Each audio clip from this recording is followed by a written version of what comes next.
আসসালামু আলাইকুম। আশা করি সকালে ভালো আছেন। অনার্স প্রথম বর্ষ থেকে শুরু করে ফাইনাল ইয়ার পর্যন্ত অনেকের হচ্ছে বিভিন্ন কারণে রেজাল্ট খারাপ হয়ে থাকে, অর্থাৎ ফেল এসে থাকে। আপনারা হচ্ছে লক্ষ্য করবেন বিভিন্ন জায়গায় কমেন্ট সেকশনে বা হচ্ছে পোস্টে থাকে যে তারা রেজাল্ট পরিবর্তন করে থাকে এবং নিজেদেরকে হচ্ছে জাতীয় বিশ্ববিদ্যালয়ের কর্মকর্তা হিসেবে পরিচয় দিয়ে থাকে।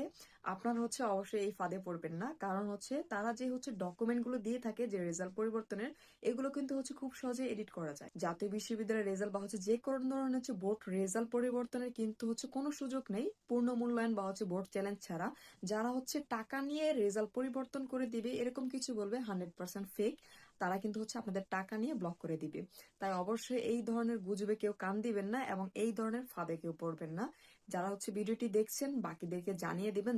অনেকে কিন্তু হচ্ছে এক দুই বিষয় হচ্ছে ফেল করার পর ডিপ্রেশনে থাকে এবং তারা যখন এই মেসেজ বা হচ্ছে কমেন্ট গুলো দেখে যে হচ্ছে রেজাল্ট পরিবর্তন হতে পারে, সেই ক্ষেত্রে তারা বিশ্বাস করে যে হচ্ছে টাকা দিলে হয়তো রেজাল্ট পরিবর্তন করে দিতে পারে। আদতে হচ্ছে এমন কোনো সুযোগ নেই।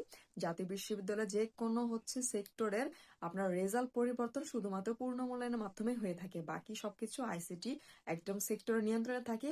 ওইখানে ওপরের নির্দেশ ছাড়া কোনো ধরনের রেজাল্ট বা হচ্ছে মার্কশিট খুঁজে বের করা হয় না। তাই হচ্ছে কেউ এই ধরনের ফাঁদে পড়বেন না। ভিডিওটি শেয়ার করে সকলকে জানিয়ে দিন। ধন্যবাদ।